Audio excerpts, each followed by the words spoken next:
오늘의 말씀은 요한복음 14장 8절에서 15절 말씀입니다. 요한복음 14장 8절에서 15절 말씀입니다. 제가 먼저 읽도록 하겠습니다. 빌립이 이르되 주여 아버지를 우리에게 보여 주옵소서. 그리하면 족하겠나이다.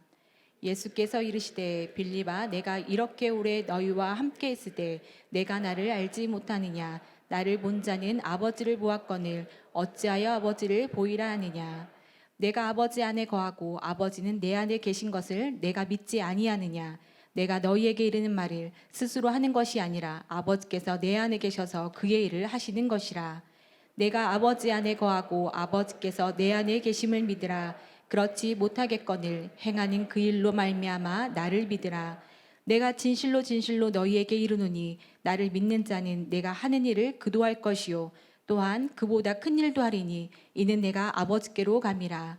너희가 내 이름으로 무엇을 구하든지 내가 행하리니 이는 아버지로 하여금 아들로 말미암아 영광을 받으시게 하려 함이라. 내 이름으로 무엇이든지 내게 구하면 내가 행하리라. 너희가 나를 사랑하면 나의 계명을 지키리라. 아멘.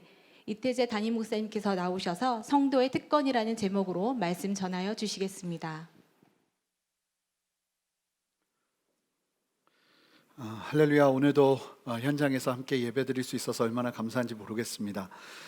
광고된 것처럼 저희 교회가 이제 2주간 비대면 예배를 드리게 되기 때문에 앞으로 2주가 될지 한 달이 될지 정말 장담할 수 없는 상황인 것 같습니다.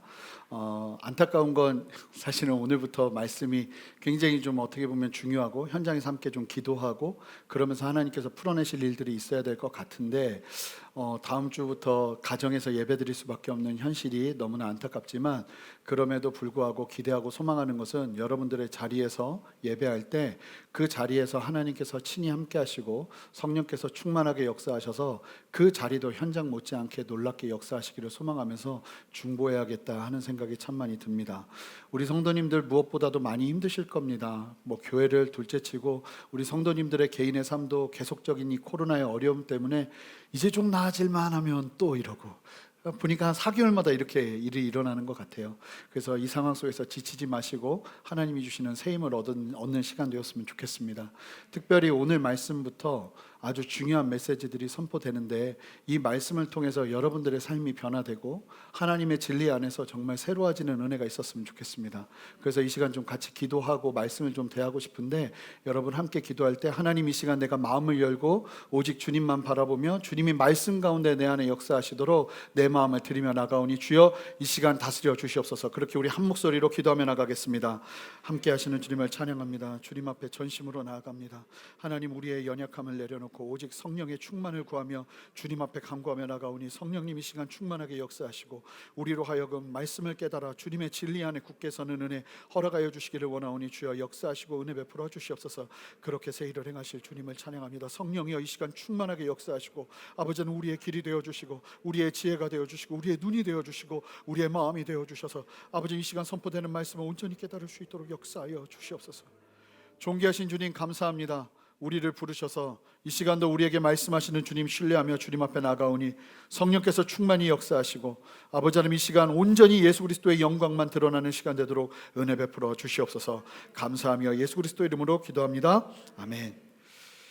지난주에 말씀에서 제자 도마가 질문을 하였고 예수님께서 말씀하셨습니다. 내가 곧 길이요 진리요 생명이라. 그러면서 예수님 스스로를 계시하셨죠. 오직 예수님만이 하나님께 이르는 구원의 길이 되심을 말씀해 주신 것입니다.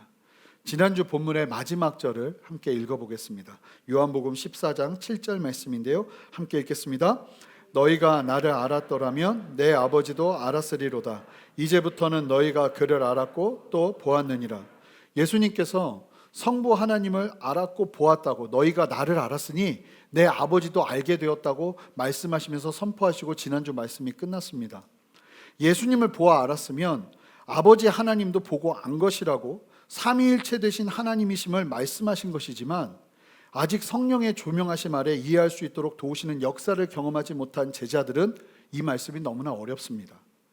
우선 이스라엘은 수차례 여러분들에게 말씀드린 것처럼 이스라엘 사람들은 메시아를 고대했고 이 메시아는 정치적인, 물리적인 리더의 자리에서 이스라엘을 세상에서 가장 위대한 나라로 이끄는 존재로 오해되고 있었어요. 그러다 보니 메시아가 하나님이실 거라는 생각은 꿈에도 꾸지를 못한 것입니다. 그런데 예수님은 계속 메시아가 하나님이심을 이야기하시니까 제자들이 이 세계관이 열리지 않고 생각이 열리지 않고, 더 구체적으로 본다면 구원받아 거듭나지 못하다 보니 성령께서 주시는 도움 안에서 새로운 말씀을 이해할 수 있는 눈을 얻지 못하다 보니 이 말씀이 이해가 안 되는 겁니다. 그러했기에 자신들의 스승이신 예수님을 바라보고도 하나님이시고 성부 하나님과 한 분이심을 이해한다는 것이 결코 쉽지 않았던 것이죠. 그런데 그럼에도 불구하고 예수님은 이 진리를 계속 선포하십니다. 잘 보시면 예수님은 설명하지 않으십니다. 선포하세요. 못 알아듣고 계속 그 말씀을 오해한다 할지라도 예수님은 선포하는 걸 포기하지 않으십니다.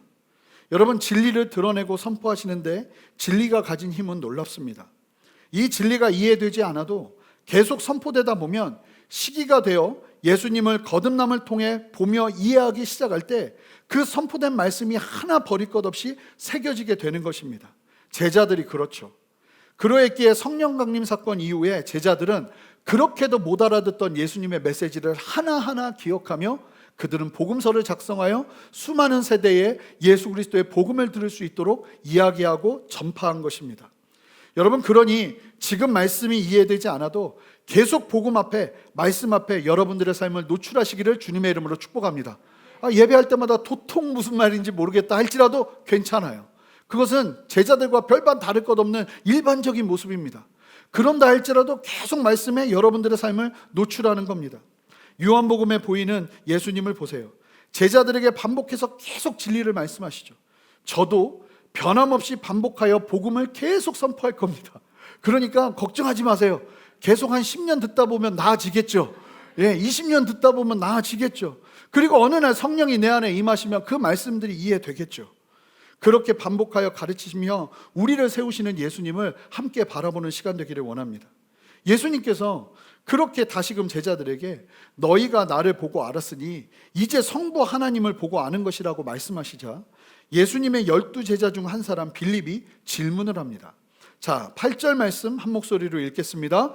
빌립이 이르되 주여 아버지를 우리에게 보여주옵소서 그리하면 족하겠나이다. 이 빌립이요, 이 도마랑 비슷하게 듣다가 좀 답답하고 화가 난 것 같아요. 오죽하면 족하겠나이다. 제발 아버지 좀 나에게 보여주시고 그런 말씀 하십시오 하면서 이야기를 하기 시작하는 겁니다. 여러분, 빌립은 예수님의 말씀을 들으면서 답답했던 거예요. 그러자 예수님께 그렇게 강조하며 말씀하시는 아버지를 우리에게도 보여달라고 간구합니다. 구약에서도요, 빌립처럼 아버지를 보여달라고, 하나님을 보여달라고 간구했던 사람이 있었습니다. 우리 출애굽기 33장 18절 말씀을 한 목소리로 읽어보겠습니다. 모세가 이르되, 함께 읽겠습니다. 제가 읽겠습니다. 제가 읽어드릴게요. 다 아시는 말씀이에요. 출애굽기 33장 18절 모세가 이르되 원하건대 주의 영광을 내게 보이소서. 이게 무슨 말씀이냐면 모세에게 하나님께서, 이 모세가 하나님 앞에서 자기의 목숨을 걸고 간구를 하면서 중보를 합니다. 자기를 죽이시더라도 이스라엘 백성들 살려달라고. 이스라엘 백성들이 너무나 패역하니까 하나님이 내가 이스라엘 백성들을 버리고 새로운 사람들, 새로운 민족을 내가 붙잡겠다 하니까 이 모세가 목숨을 걸고 하나님 앞에 간구를 하면서 나를 죽이시더라도 이스라엘을 살려달라고 그렇게 고백합니다.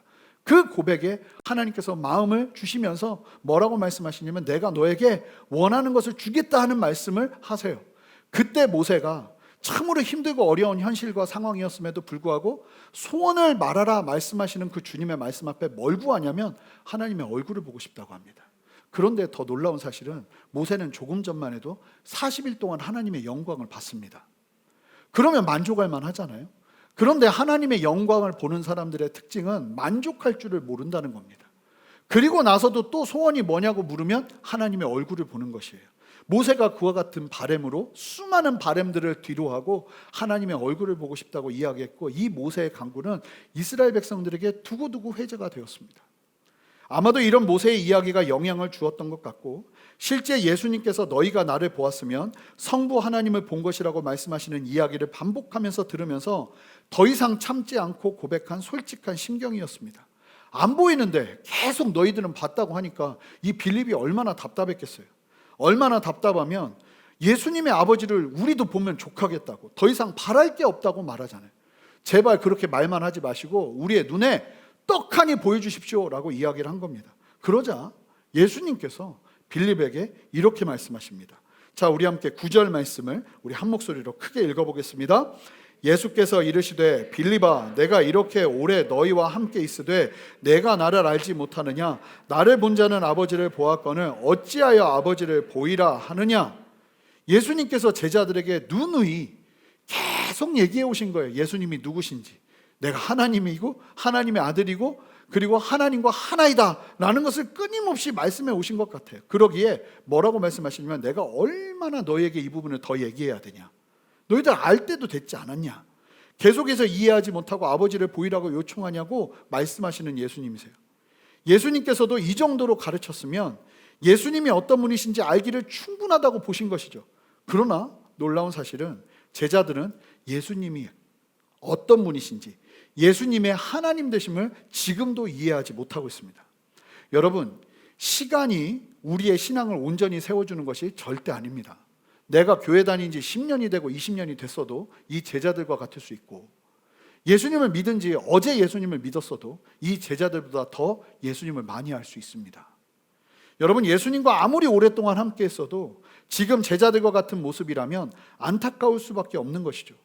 예수님을 모르고 계속 오해와 자기들의 기대로 채워진 예수님이 아니에요. 그냥 예수님의 이름만 있을 뿐 내 기대에 가득 찬 나만의 신을 섬기고 있는 것과 별반 다를 것 없는 모습이라는 겁니다. 제가 예수님을 믿었을 때 하나도 어렵지 않았어요. 예수님 누군지 모르는데도 예수님을 사랑한다고 하고 예수님을 예배했어요. 내가 제사 지냈던 모습과 내가 예전에 우상 숭배했던 모습과 그냥 그 대상만 바뀌었을 뿐이죠. 예수님을 모르니까 그런 일들이 벌어지는 겁니다. 지금 이 예수님의 제자들은 예수님과 함께 3년 반의 공생의 기간을 함께 살았음에도 불구하고 예수님을 하나도 모르고 있습니다. 예수님이 끊임없이 말씀하셨음에도 불구하고 예수님이 누군지를 모르고 있다는 겁니다. 여러분, 그럴 수 있습니다. 신앙생활을 오래 했지만 정작 예수님이 누구십니까? 라고 질문을 한다면 내 안에 그냥 바로바로 튀어나오는 대답이 없을 수 있다는 겁니다. 나의 기대 속에 내가 꿈꾸는 예수님과 전혀 상관없는 예수를 이야기할 수 있다는 것입니다. 여러분, 우리 안에 정말 하나님이 말씀하시는 진리 안에서 예수님을 만나고 그분을 아는 것이 얼마나 중요한지 모르겠습니다. 자, 이제 예수님은 예수님에 대해서 다시금 분명하게 제자들에게 강조하시면서 말씀하시는데 우리 함께 10절 말씀 읽어보겠습니다. 내가 아버지 안에 거하고 아버지는 내 안에 계신 것을 너희가 믿지 아니하느냐? 내가 너희에게 이르는 말은 스스로 하는 것이 아니라 아버지께서 내 안에 계셔서 그 일을 하시는 것이라. 자, 이제 예수님이 무엇을 설명하시냐면, 왜 내가 너희들이 나를 보면 하나님을 본 것이다 라고 이야기하시는지에 대한 이유를 설명하시는 거예요. 아주 중요한 사실을 말씀하시는 예수님인데요, 분명하게 예수님은 나와 아버지를 분리해서 말씀하십니다. 예수님과 성부 하나님을 분리해서 말씀하셔요. 그리고 다음 주에 나오겠지만 다음 주 말씀은 보혜사 성령이에요. 성령 하나님도 설명되는데 성부 하나님, 성자 예수님, 성령 하나님, 이 삼위의 하나님이 따로 설명이 됩니다. 그래서 삼위일체를 영어로 표현하면, 한번 영어로 띄워주시면 The three persons, one essence예요. 이게 삼위일체에 대한 영어 설명인데 가장 이해하기 쉬운 설명인 것 같아요. 무슨 얘기냐면 세 분이신데 본성이 하나라는 거예요. 이게 삼위일체의 진리입니다. 예수님께서 이 말씀을 지금 하고 계시는 거예요. 세 분이 한 본성으로 계셔서 예수님만 보아도 예수님이 하는 행동이 누가 하는 행동인 거예요? 본성이 같으니까 하나님이 하는 행동인 거예요. 하나님이 구약시대에 하시는 그 모습을 보면 누가 하는 것과 똑같은 거라고 볼 수 있는 거예요? 예수님과 성령님이 하시는 것과 똑같은 거라고 볼 수 있는 거예요. 각각 다른 위격을 가지고 계시지만, 성부 하나님, 성자 예수님, 성령 하나님이 계시지만 이분들은 다 하나의 본성을 가지고 있어서 어떤 분 한 분이라도 드러나시면 세 분이 함께 움직이는 것과 똑같이 하나 되셔서 역사하시고 다스리신다는 거예요. 그래서 좀 어렵지만 그래도 계속 들으세요. 세 분이 한 본성으로 계셔서 예수님만 보아도 성부 하나님을 보는 거예요. 그러니까 예수님이 행하시는 거 보면 뭐가 보이는 거예요? 성부 하나님은 이렇게 행하시겠구나 하는 게 다 보이는 거예요. 그래서 예수님이 너희들이 굳이 성부 하나님을 또 볼 필요가 없다고 말씀하시는 게 나를 보면 성부 하나님을 본 것이다, 이렇게 이야기하시는 거예요. 삼위일체의 교리 안에서요. 그러기에 예수님께서 계속 말씀하세요. 하나님을 보기를 원한다면 나를 보면 된다고요. 예수님을 보면 된다고요. 우리에게 예수님을 이 땅에 보내셔서 우리로 하여금 하나님이 어떤 분이신지를 온전하게 다 드러내신 거예요. 여러분, 그러니 예수님을 아는 우리는 더 이상 빌립처럼 하나님을 보여달라고 하지 않아도 되는 것입니다. 왜요? 예수님을 봤으니 다 본 것이거든요. 조금만 더 깊이 들어가 설명을 하도록 하겠습니다. 예수를 믿는 사람들은 중요한 교리들을 절대로 흔들림 없이 바라보면서 이해하고 계셔야 이단에 흔들리질 않는데, 그 중에 하나가 이 삼위일체에 관련된 교리입니다. 이 삼위일체에 관련된 교리는 두 가지의 이단적인 교리가 끊임없이 공격해 왔습니다.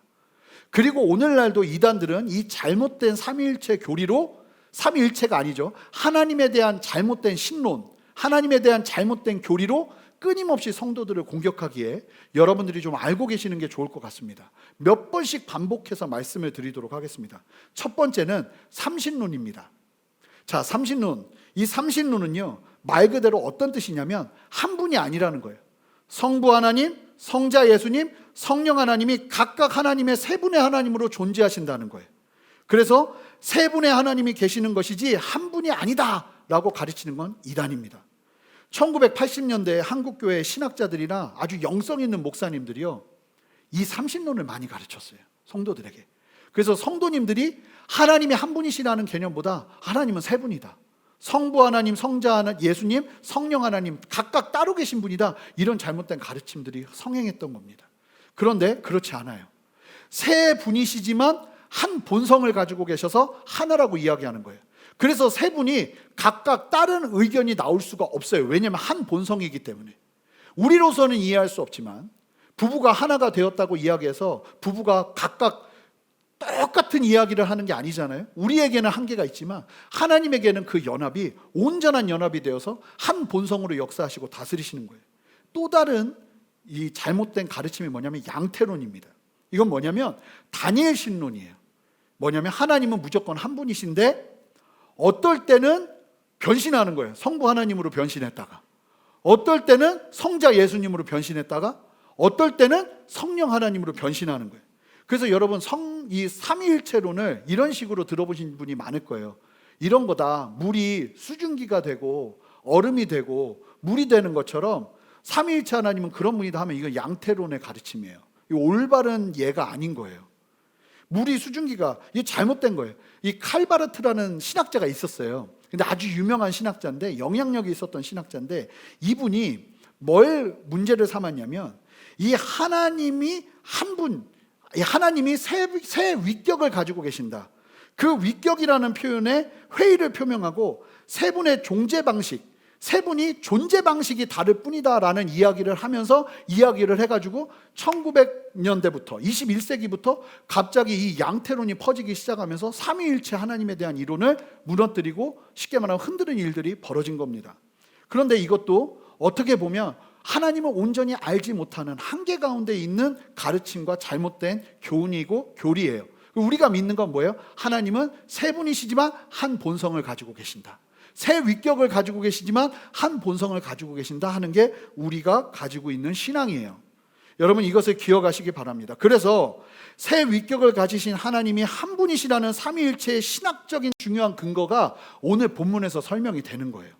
세 분이면요, 다른 이야기가 나와야 되는데 예수님 말씀처럼 세 분이 한 본질이셔서 서로 다른 말이 나오는 게 아니라 예수님이 이런 얘기하는 거예요. 내가 말하는 게 내 얘기가 아니야, 하나님 얘기야.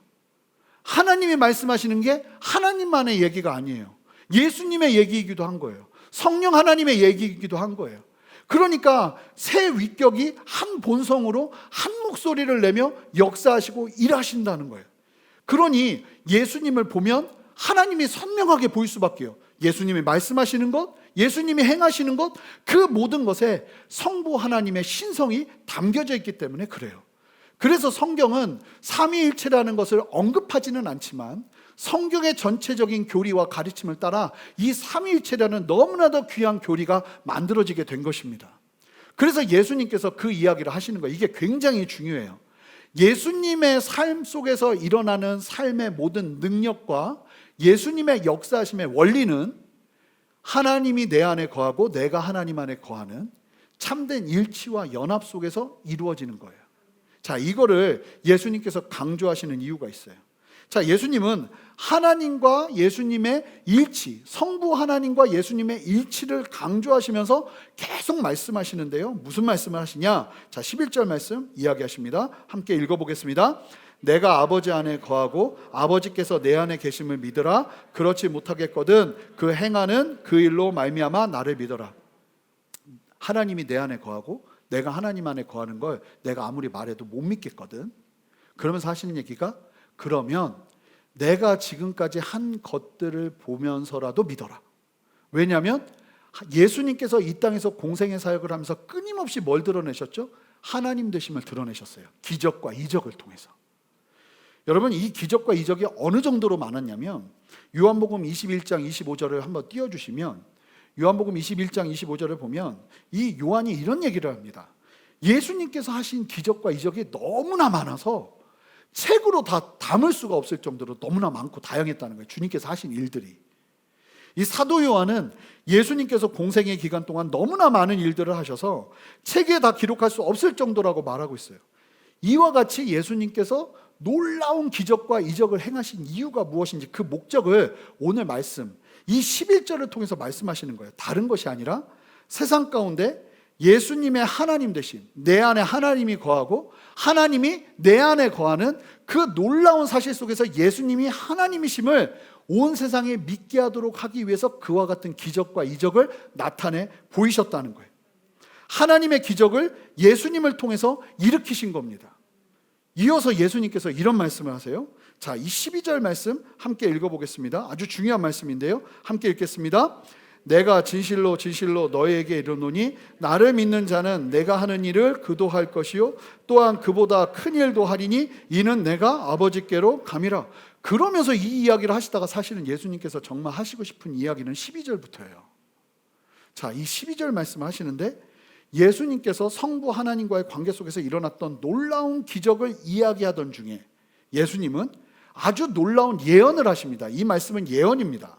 자, 언제 이루어질 것이냐면 예수께서 성부 하나님께로 가는 승천 이후에 이루어질 일이기 때문에 지금 제자들에게 예언하고 계시는 거예요. 예언하시는 말씀이 12절 말씀인데 뭐라고 말씀하시냐면 나를 믿는 자는, 자, 여기서 굉장히 중요한 말씀, 제자들, 너희들은 이라고 이야기하지 않고 뭐라고 말씀하시죠? 그 대상을 확대해서 말씀하십니다. 누구에게요? 나를 믿는 자는.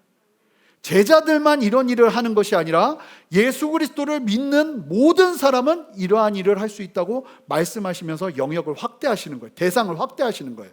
자, 뭐라고 말씀하십니까? 나를 믿는 자는, 예수님을 믿고 구원을 얻은 사람은 예수님께서 하시는 일을 할 뿐만 아니라 그보다 더 큰 일도 하게 될 것이다 라고 말씀하신다는 거예요.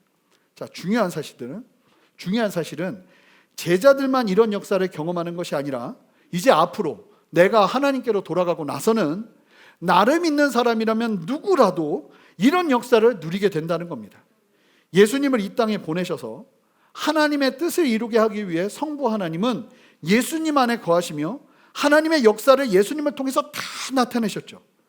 예수님 안에 성부 하나님이 계시고 성부 하나님 안에 예수님이 거하시기에 그 증거로 세상 가운데 예수님이 어떤 방식으로 사역하셨냐면 기적과 이적과 능력을 행하며 하나님이 아니면 할 수 없는 일을 보이며 그와 같이 세상에서 예수님의 하나님 되심을 나타내셨는데, 예수 믿는 사람들에게 뭐라고 말씀하시냐면 너희도 그렇게 살게 될 거라고 말씀하시는 거예요. 너희도. 자, 그리고 이제 예수님께서 승천하시고 난 이후에 이런 예수님의 능력과 기적과 역사가 모든 예수 그리스도를 믿는 영접한 사람들에게 크게 확대되어서 이루어지게 될 것이다 말씀하신 거예요. 예수님을 믿는 성도들을 통해 세상 사람들이 예수님을 믿을 수 있도록. 자, 전도의 방식은 말에 있지 않고 능력에 있는 겁니다. 자, 우리가 나중에 말씀을 볼 텐데 여러분, 교회는요 다른 방식으로 세상에 예수 그리스도의 영광을 드러내는 것이 아니라 교회는 하나님의 영광을 우리를 통해서 드러내시면서 예수 그리스도의 복음을 증거하십니다. 여러분, 성도들에게 있어서 정말로 중요한 건 다른 것이 아니라 능력입니다. 내가 예수를 믿잖아요. 그럼 예수 믿는 사람들에게는 반드시 세상과 다른 능력이 드러나게 되어 있습니다. 자, 괴리감이 있을 거예요. 지금 들으시면서 괴리감 충분히 이해합니다. 그리고 오늘 이 부분을 다룰 겁니다. 자, 아시는 것처럼 예수님이 말씀하신 이 예언의 말씀은 성령 강림 사건을 통해서 이루어져요. 자, 고린도전서 3장 16절 말씀 함께 읽어보겠습니다. 너희는 너희가 하나님의 성전인 것과 하나님의 성령이 너희 안에 계시는 것을 알지 못하느냐. 자, 완전히 바뀌어버린 거예요. 성령 강림 이후 성령께서 어디에 거하신다는 거예요? 우리 안에. 예수님 안에 성부 하나님이 거하시는 것처럼 성령께서 누구 안에요? 예수 그리스도를 믿는 우리 안에 거하시기 시작한다는 거예요. 말씀을 통해 나타나시는 것뿐만 아니라 성도들을 통해서 예수님과 같은 역사를 일으키실 수 있는 근거를 우리에게 허락하신 거예요. 우리 안에 누가 계시니까요? 성령이 계시니까요. 그래서 마가복음이 이런 선포를 합니다. 자, 마가복음 16장 17절부터 18절 말씀을 크게 한번 읽어보겠습니다. 믿는 자들에게는 이런 표적이 따르리니 곧 그들이 내 이름으로 귀신을 쫓아내며 새 방언을 말하며 뱀을 집어 올리며 무슨 독을 마실지라도 해를 받지 아니하며 병든 사람에게 손을 얹은즉 나으리라 하시더라. 여러분, 믿는 자들에게 이런 표적이 따른다는 거예요. 실제로 재밌는 일인데 이건 좀 다른 얘기인데요. 기독교의 역사를 보면 이 미국에서도 그런 일들이 있었는데 예전에, 아주 예전에 이 말씀을 문자적으로 해석해서 교회에다가 독사를 풀은 적이 있어요. 실제로 우린 죽지 않는다고. 그러고는 죽었어요. 이 문자적으로 볼 것이 아니라 이 얘기가 무슨 얘기예요? 이 독사에게 물린다는 건 정말 죽게 되는 상황이죠.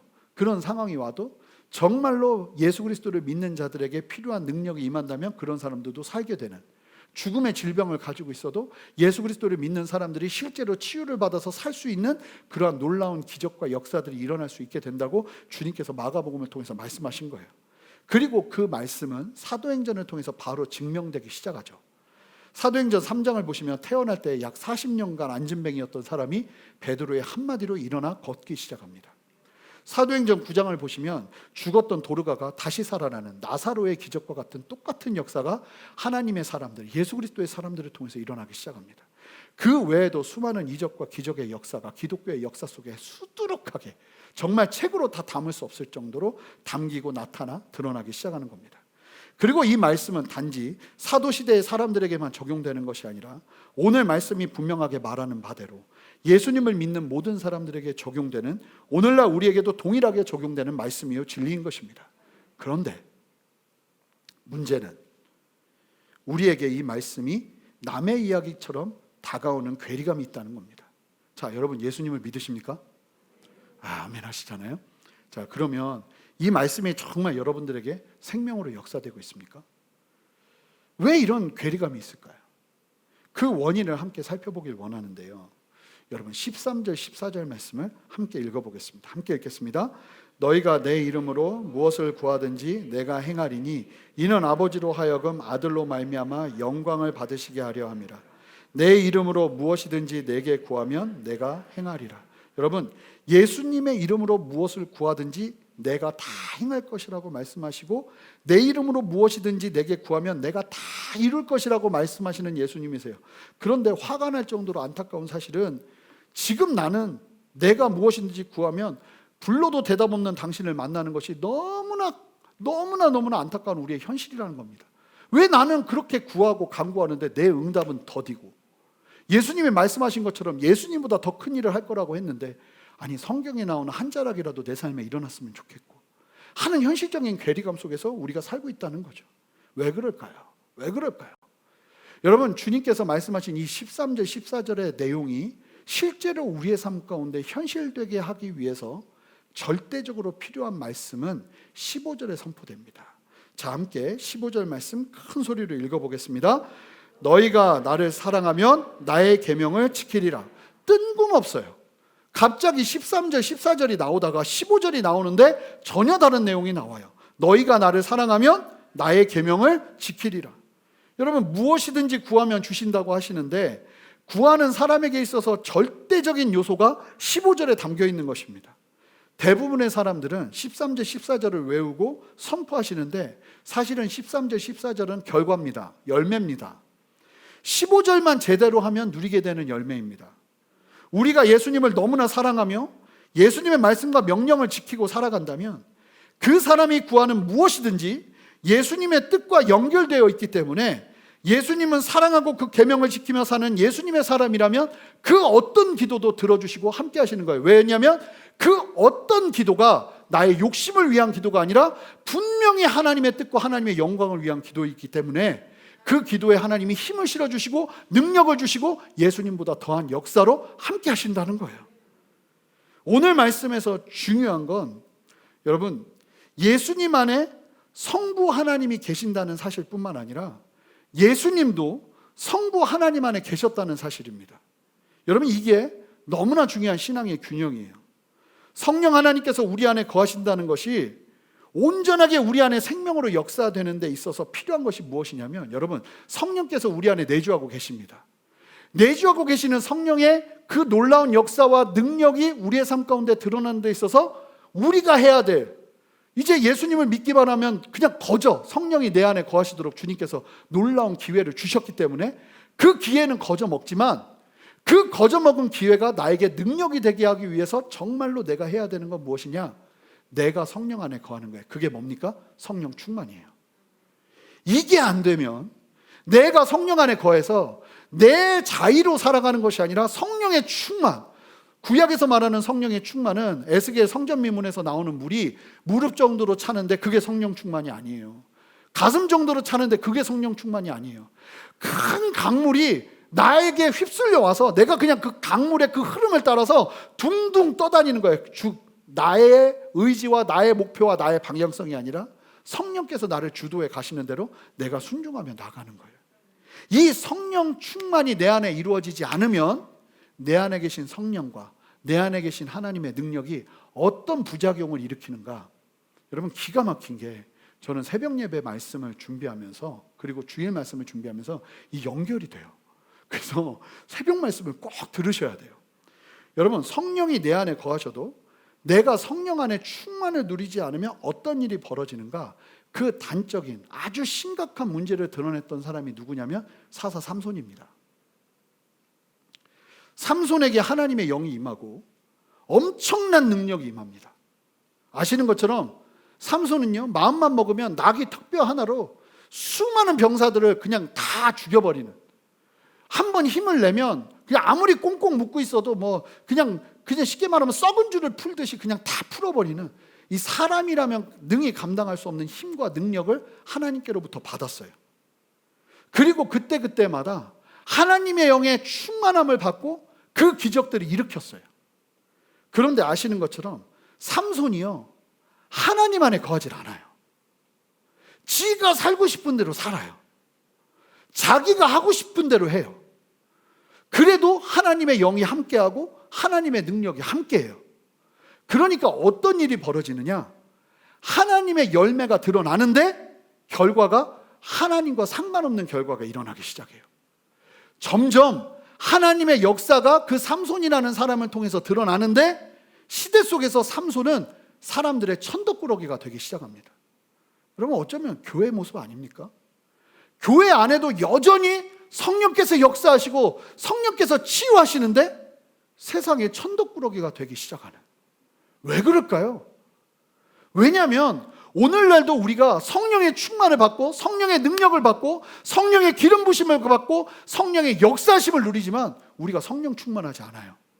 그 성령의 능력과 내주하심과 역사하심을 가지고 내 하고 싶은 대로 살아요. 그러니까 어떤 부작용이 일어나는 거예요? 삼손과 똑같은 부작용이 일어나는 거예요. 놀라운 하나님의 역사하심과 하나님의 기름 부심은요, 삼손에겐 저주입니다. 삼손을 묶어대기 시작합니다. 그리고 삼손의 인생이 하나님과는 전혀, 하나님의 계획과는 전혀 상관없는 무너짐으로 가게 되는 것이죠. 여러분, 삼손에게 하나님은 역사하시고 일하시지만 삼손이 맺는 열매는 하나님의 열매가 아닌 삼손의 열매를 맺기 시작합니다. 그러면서 점점 이스라엘의 천덕꾸러기가 되는 겁니다. 삼손이 하나님 안에 거하지 않았기에 일어난 일이라는 겁니다. 하나님의 영이 임하고 능력이 임할 때 우리가 절대로 놓치지 말아야 할 것은, 이제 그때부터 우리는 목숨을 걸고 뭐 해야 되냐면 성령의 충만을 경험해야 됩니다.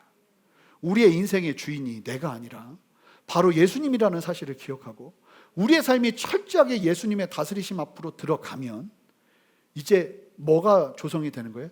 네가 내 안에 거하고 내가 네 안에 거하는 그 놀라운 섭리가 우리 안에 생기기 시작하면서 하나님의 능력은 다른 차원으로 시대 가운데 상황 가운데 우리를 통해서 드러나게 되는 겁니다. 여러분, 우리 안에 성령 하나님께서 거하시지만 우리가 철저하게 성령 하나님 안에 거하지 않으면 이 성령의 능력과 힘주심은 오히려 안타까운 결과를 낳게 된다는 겁니다. 이 말씀대로 우리가 정말 예수님을 사랑하고 그의 명령을 지키며 말씀 안에 거하고 성령 안에 거하며 우리의 삶의 주도권을 온전히 예수님께 드린다면 예수님은 이 말씀을 우리에게 이루시기 시작한다는 거예요.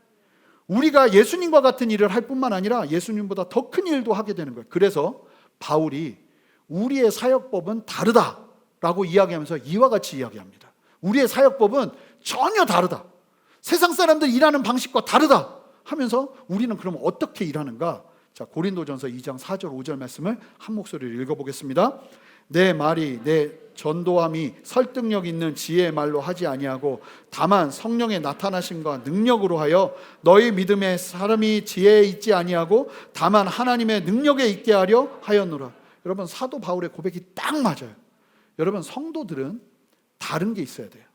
무조건 우리의 삶 속에서 우리가 말하는 말이나 우리가 세상 사람들과 똑같이 무언가를 따라가면서 할 수 있는 그런 행동들이 아니라 우리 안에 거하는 성령이 내가 성령 안에 충만히 거하는 그 참된 연합을 이루면서 성령께서는 우리에게 어떤 방식으로 일하시냐면 우리에게 끊임없이 능력을 주시고 역사하시고 이적을 일으키게 하시면서 세상과는 절대로 비교할 수 없는 다른 차원의 일들과 역사를 당신의 백성들에게 행하신다는 거예요.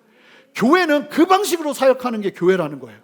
세상과 똑같이 세상이 경영하는 방식으로 세상이 사람들 관리하는 방식으로 그런 방식으로 교회가 나가는 것이 아니라 교회는 너무나도 분명하게 똑같은 세상 사람들과 같은 모습으로 서는 것이 아니라 예수 그리스도 안에서 하나 되어서 내 안에 예수가 거하고 예수가 내 안에 거하고 성령이 우리 안에 거하시고 우리가 성령의 그 충만 안에 거하면서 성령의 방향성대로 철저하게 순종하며 나가면 그때부터 성령께서 우리에게 무엇을 주시냐면 능력을 주시기 시작하는 거예요. 힘을 주시기 시작하는 거예요. 여러분, 다른 이야기 같으세요? 남의 이야기 같으세요? 저는 이 말씀을 믿고 실제로 경험하며 살아왔어요. 감사한 것이 하나님 사도행전의 이야기, 성경의 이야기, 남의 이야기가 아니라 내 이야기가 되기를 원합니다. 그런데 참 놀라운 사실은요, 내가 재미있는 게 저 개인적으로 이게 좀 욕심이 생겨서 먹고 살려고 달라고 하면 안 줘요. 하나님 안 주세요. 그런데 분명하게 내 방향과 뜻이 하나님의 뜻과 일치돼서 나를 던지면 하나님이 먹이시더라고요. 뿐만 아니라 분명히 내가 하나님의 뜻 안에 서 있고 성령의 충만에 따라 그 감동을 따라 순종하는 자리에 있으면 병이 낫기도 하고요. 제가 사실은 목이요, 이 부흥 집회 가면 첫날 30분 안에 목이 쉬어서 더 이상 목을 사용할 수 없는 목이에요. 근데 제가 찬양 인도를 해야 되잖아요. 하나님 앞에 기도하기 시작했어요. 내 목 상태로는 찬양 인도를 못 하는데. 근데 알아요. 제가 알아요. 하나님께서 어느 순간 저를 고치시기 시작하는데, 저 아시잖아요. 소리 얼마나 지르면서 찬양 인도합니까? 지금 10몇 년을 그렇게 하면서 살았는데도 제 목이 그래도 건강하게, 허리가 아파서 찬양 인도를 못하면 하나님 오늘 내가 사역해야 되는데 나 도저히 일어서서 걷지도 못하는데 어떻게 해야 됩니까? 일으켜 주시고 먹고 살아야 되는 상황이 오는데 하나님이 하늘에 새도 다 내가 너 먹이는데 내가 너 먹일 테니까 믿고 나를 따라와라. 미국에서 누가 날 먹입니까? 주님 말씀하신 대로 철저하게 믿고 따라가니까 그 안에서 하나님의 동행하심이 보이기 시작하니까 어떤 일이 벌어질까요? 권위가 실리기 시작하고, 아, 하나님이 저 사람과 함께 하는구나 보이기 시작하는 거죠. 뭐 제가 특별하다는 것이 아니라, 다른 데 있는 것이 아니라 우리가 정말로 하나님의 말씀 안에 거하고 하나님의 말씀이 담배 얘기 괜히 한 것 같아요. 주님 죄송합니다. 우리 안에 거하고 하나님이 내 안에 거하고 내가 하나님 안에 거하는 그 참된 연합만 정확하다면 우리의 삶 속에서 하나님은요, 다른 걸로 역사하시는 것이 아니라 능력으로 역사하시고 힘 주신다는 거예요. 내가 주님을 위해서 살아가야 될 이유와 명분만 붙잡으면, 분명한 하나님의 이유와 역사하심이 내 안에 딱 보이면 그 안에서 순종하며 나아가기 시작하면, 그때 하나님께서 필요한 것이라면 채우시고 역사하시고 능력을 드러내시고 나타내신다는 거예요. 여러분, 우리의 삶에, 여러분 보세요. 우리가 공동의회를 통해서도 우리 교회가 하나님께서 작년에 주신 은혜, 또 올해 주시는 은혜를 나눴지만, 여러분 명분만 분명하니까 하나님이 우리가 갈 곳이 없어도 갈 곳을 예비하시고, 살 수 없는 상황이 되어도 하나님께서 채우시고 역사하시면서 우리의 걸음을 인도하시잖아요. 저는 그 다음도 걱정하지 않아요. 뭐만 분명하면 되냐면, 우리가 성령 안에 충만하기만 하면 돼요. 하나님의 뜻 안에만 정말 온전히 거해서 그분이 말씀하시는 대로만 순종할 준비만 되면, 그 다음 우리 걱정 안 해도 돼요. 우리의 걸음은 주님의 능력과 주님의 신성과 주님의 다스리심이 세상 가운데 드러나는 걸음이 될 거예요. 이게 교회만의 걸음이 아니라 우리 모든 성도들의 걸음이어야 한다는 것이죠. 보세요, 성령 하나님은요, 신실하셔서 언제나 우리 안에 거하십니다. 문제는 뭐냐면 우리가 안 신실하다는 거예요. 우리가 신실하게 성령 안에 거하면서 예수님께서 그 모든 생애를 하나님의 뜻 안에 두시며 나아가신 것처럼, 그렇게 우리가 주님의 뜻 가운데 정확하게 순종한다면, 여러분 그때부터 기도해 보세요. 그때부터 필요한 것을 가지고 구해 보세요. 하나님, 내가 하나님의 뜻이 보이는데 이 뜻을 위해서 내가 나가야겠습니다. 하나님, 내가 하나님의 뜻이 보이는데 이런 방해물들이 있습니다. 하나님 걷어주시고, 하나님, 내가 하나님의 뜻이 보이는데 지금 내 육신이 연약합니다. 하나님 치유해 주십시오. 기도하기 시작한다면 하나님은 그때부터 능력으로 역사하신다는 거예요. 왜요? 말씀으로 약속하셨기 때문에. 예수님보다 더 큰 일도 하실 거라고. 죽은 사람도 살리셨는데 어떤 일을 못 하시겠어요? 하나님은 반드시 하신다는 거예요. 중요한 것은 우리가 신실하지 않은 거예요. 우리가 성령의 충만 가운데 거하지 않고 우리가 계속 하나님의 능력을 사용하고 싶은 거예요. 나의 뜻을 이루기 위해서, 나의 욕심을 이루기 위해서, 썩어질 것을 위해서 그 귀한 것을 쓰지 말라고 예수님이 말씀하시는 거예요. 이것이 정확하게 세워질 때 하나님은 역사하세요. 예수님께서 말씀하시는 거예요. 내 삶의 능력의 이유는 다른 데 있었던 것이 아니라 내가 하나님 안에 거하고 하나님이 내 안에 거하는 그 참된 연합과 친밀함, 그 연합과 친밀함에서 삶이 정리가 되는 겁니다. 옳지 않은 것들이 구분이 되는 겁니다. 이게 바로 성도의 삶이라는 겁니다. 오늘 설교의 제목이 성도의 특권입니다. 성도라면 누구나 예수님처럼, 아니 예수님보다 더 큰 일을 행하는 특권이 주어지는데, 중요한 건 성도가 성령 안에 거할 때 그 일이 일어나게 된다는 겁니다. 너무나 중요한 말씀입니다. 돌아보시길 바래요. 성령 안에 거하시길 바래요. 그렇게 철저하게 성령의 이끄심을 따라 순종하며 믿음의 걸음을 이어가 보세요. 그리고 그런 삶의 역사시는 하나님의 능력을 누리시기를 바랍니다. 여러분, 기도가 달라지는 겁니다. 여러분들의 삶에서 드러나는 하나님의 드러나심, 능력과 역사하심이 선명해지기 시작하는 겁니다. 여러분, 그러다 보면 때로는 이 병은 내가 고침받아야 될 게 아니라 지니고 다녀야 될 거라는 것도 알게 되고요, 지금 상황은 펼쳐져야 될 게 아니라 더 어려워져야 될 거라는 것도 알게 되는 일들이 일어나요. 여러분, 이게 얼마나 중요한 것인지 아십니까? 나는 나아야겠고 나는 좋아져야 되겠지만 우리의 주권을 하나님께 온전히 맡기기 시작하면요, 우리는 이해할 수 없는 하나님의 이해하심 속에서 바울이 내가 죽어야 된다는 것을 알게 되는 것처럼, 예수님께서 내가 죽어야 된다는 것을 아시는 것처럼, 우리의 삶 속에서도 내가 원하는 것을 이루는 것이 아니라 온전히 예수님이 원하시는 것이 내 안에 새겨지기 시작하면서 그분의 주권에 따라 내 삶이 때로는 곤고 속으로 들어가기도 하고, 때로는 부흥과 능력 속으로 들어가기도 하고, 그런 수많은 골짜기들을 담대하게 걸어낼 수 있는 힘과 능력을 경험하기 시작하는 겁니다. 사랑하는 성도 여러분, 우리 모두가 이 참된 연합을 경험하는 참된 은혜 안에 서시기를 주님의 이름으로 축복합니다. 우리 함께 기도하시겠습니다. 하나님, 오늘 말씀을 기억합니다. 오늘 말씀을 의지합니다. 성령이여 인도하시고 함께하여 주셔서 주님 바라보며 주님 의지하며 주님의 뜻 가운데 담대히 서서 주께서 인도하시고 이끄시는 대로 아버지 하나님, 주님이 내 안에 거하고 내가 성령 안에 거하며 참된 일치와 연합 속에서 성령의 능력을 경험하며 세상을 살아가는 은혜 누리기를 원하오니, 주여 나를 세상 사람들과 같이 똑같이 살아가지 말게 하시고 하나님의 능력을 소유하며 이 땅을 살아낼 수 있도록 주여 역사하시고 함께하여 주시옵소서. 그렇게 새 일을 행하시는 주님을 찬양하고 감사드리며 예수 그리스도 이름으로 기도합니다. 아멘. 우리 다 같이 일어서시겠습니다. 우리 이 말씀 기억하면서 우리 함께 찬양하며 나가겠습니다. 이 세상을 살아가는 동안에, 이 세상을 살아가는 동안에 나의 힘을 의지할 수 없으니, 나의 힘을 의지할 수 없으니, 기도하고 낙심하지 말 것은, 기도하고 낙심하지 말 것은, 주께서 참 소망이 되심이라. 다시 한번 고백합니다. 이 세상을 살아가는 동안에 나의 힘을 의지할 수 없으니, 나의 힘을 의지할 수 없으니, 기도하고 낙심하지 말 것은, 기도하고 낙심하지 말 것은, 주께서 참 소망이 되시니. 우리 함께 고백합시다. 하나님의 꿈이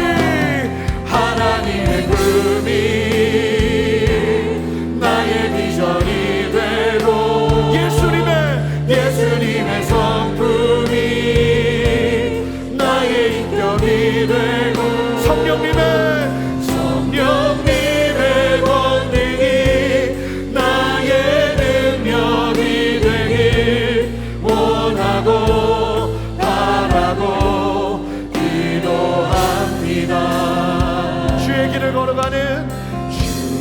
길을 걸어가는 동안에 세상의 것 의지할 수 없으니, 감사하고 낙심하지 말 것은,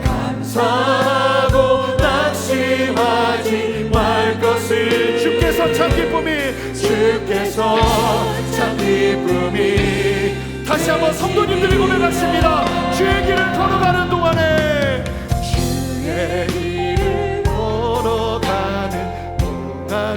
고백하세요. 세상의 것 의지할 수 없으니, 감사하고 낙심하지 말 것은,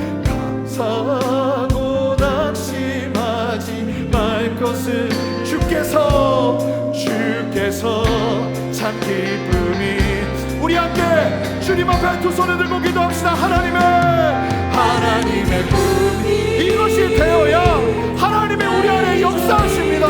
할렐루야. 예수님의 성품 나의 인격이 되고, 성령님의 권능이 나의 능력이 되길 원하고 바라고. 하나님의 꿈이 나의 비전이 되고, 하나님의 꿈이 나의 비전이 돼. 예수님의 성품이, 할렐루야, 나의 인격이 되고, 성령님의 권능이 나의 능력이 되길 원하고 바라고 기도합니다. 우리 함께 두 손을 들고, 다 같이 두 손을 들고 주님 앞에 기도하며 나갈 때, 하나님, 성령이 내 안에 거하고 내가 성령의 충만을 누리며 나의 인생의 주권을 온전히 주님께만 드리며 나아가기를 원합니다. 주님이 약속하신 말씀대로 내가 주님보다 더 큰 일을 할 뿐만 아니라 주님의 역사를 이루며 이 땅을 살아내기를 원하오니, 세상 사람들과는 다른 분명한 구별되심과 능력으로 내 안에 역사하여 주시옵소서. 함께 두 손을 들고 주님의 이름 한번 크게 부르며 기도합니다. 주여, 주님이 역사하여 주시옵소서. 하나님, 나의 꿈을 위해, 나의 비전을 위해, 나의 소원을 위해 이 땅을 살아가는 것이 아니라, 하나님, 내 삶이 변화되어지기를 원합니다. 내 삶이 새로워지기를 원합니다. 주여, 역사해 주시기를 원합니다. 말씀하여 주시기를 원합니다. 성령께서 역사하시고, 성령께서 다스리시고, 성령께서 함께 하시며 공감하여 주시옵소서. 깨어지게 하시고, 아버지 무너지게 하시고, 아버지 내 인생의 목표와 내 인생의 방향성들이 하나님 앞에서 온전하게 세워지길 원합니다. 더 기도하세요. 여러분, 기도하십시오. 하나님 앞에 간구하세요. 결정하세요.